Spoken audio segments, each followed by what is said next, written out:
Hey there, I'm coming to you live from my car again because I'm out and about living my best life ever. Welcome, I'm Sylvie K. Ebert and I help chronically ill women like you live your best life ever. I teach how to manage your time, how to crush your goal while coping with your symptoms. So the month of July is special for me because I'm doing one live per day. It's part of a 30-day challenge that I have with a coach for live videos. If that's something that might interest you, you can search on Facebook for Fabulous with Alice and you'll find her and you can message her and she'll be happy to explain to you what is entailed in the 30-day challenge. Today, the title of my video is Let's Be Clear About Brain Fog. So if you want to have more content like this, please like the video and share it with your friends. It really helps me a lot to reach more Spoony Lady Boss, and you never know when one might be in need of some help. Also, if you don't know what a Spoony Lady Boss is, I do have 2 other videos on that subject that I'll link in the comment below. I might not be able to link them right now, but I will once I'm home later today. So, let's get clear about brain fog. What I really wanted to know about brain fog is not what it feels like and what kind of illness it might point to.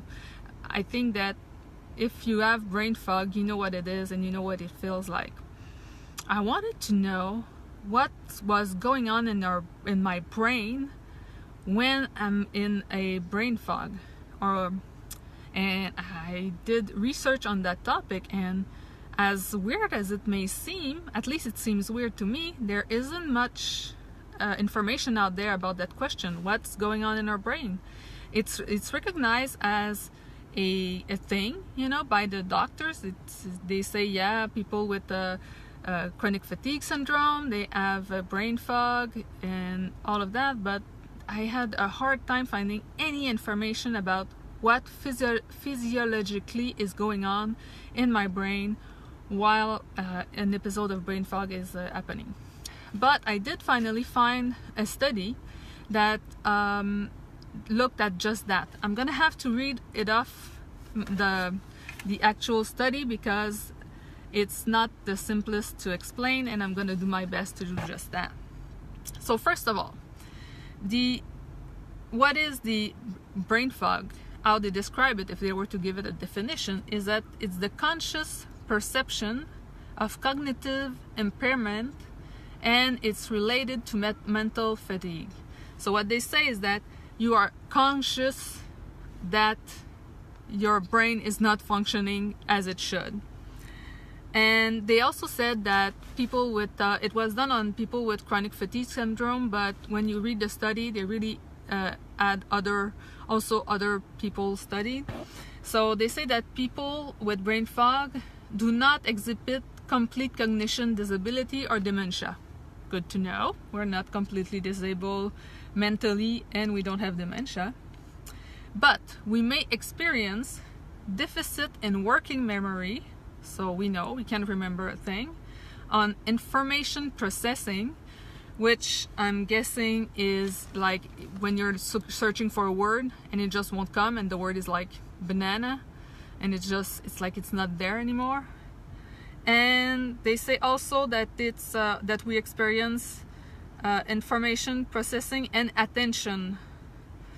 So deficit in attention too. Okay, we know we get up to go get an apple, and we come back with nothing, or with our computer or something. And they say that we also have a longer reaction time during tasks. So they tested subject, they gave them like mathematic problems, something like that, and it takes us a longer time to do those. So that's fine, that's what we have. It's a medical description of what we have. So the conclusion that they came to is not like definitive. It's all subjective to their own interpretation, but it's the only thing I found. So I'm gonna start with that. So they say that the brain fog is exacerbated by stressful stimuli such as difficult mental tasks. So they say that it gets worse when we have difficult tasks to do. Also exercise, physical exercise, so it gets worse when we do that. And orthostatic stress, which is, orthostatic stress is when we go from lying down to getting up, upright. That contributes to the brain fog actually. So the longer, well, not necessarily the longer, but if you're like lying down for a long time and you get up, a lot of us apparently have orthostatic disorder or stress. Some of it is, for those that know, is called POTS, but that's really like the worst case of that. But even if we don't have that, even if we don't have POTS, we can still have orthostatic stress. So physiologically, the brain fog is associated with impaired cardiovascular hemodynamics. So what that means, that's what the research that I did to figure out what that means, is that cardiovascular hemodynamic means it's the circulation of blood in the heart. So it's that. So we may have impaired circulation of blood in the heart region. And they say they see this in POTS too.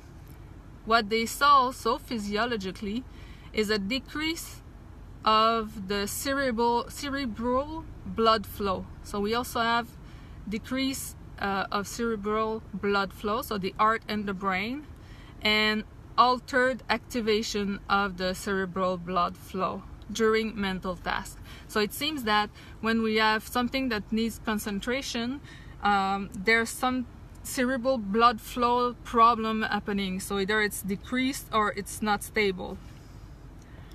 So finally, what they say is, the conclusion is that brain fog is caused by measurable cognitive impairment.